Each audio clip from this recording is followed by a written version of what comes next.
Hello guys, in this video I am going to show you how to create your shopping list on the Room Planner application.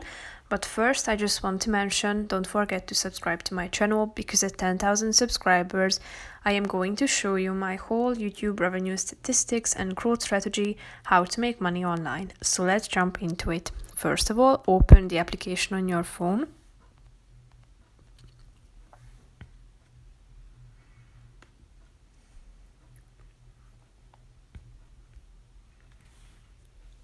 Now tap on the X icon and click on Home, then select your room that you have created, and after that tap on the three dots icon in the upper right corner of the screen, and then click on Shopping List in the middle of the screen.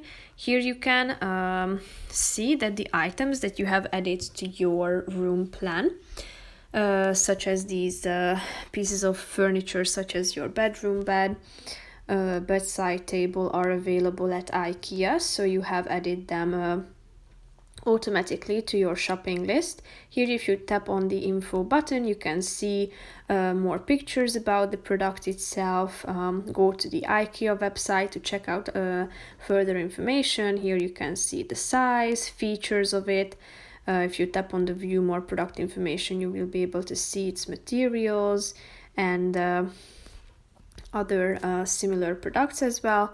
If you want to add more items, feel free to do so. Here you can see the total price of the pieces of furniture that are added to your list. As you can see, here is the price of it, the quantity, and basically that's it for this video. I hope you found it helpful. If you did, consider subscribing and see you in the next video. Bye bye.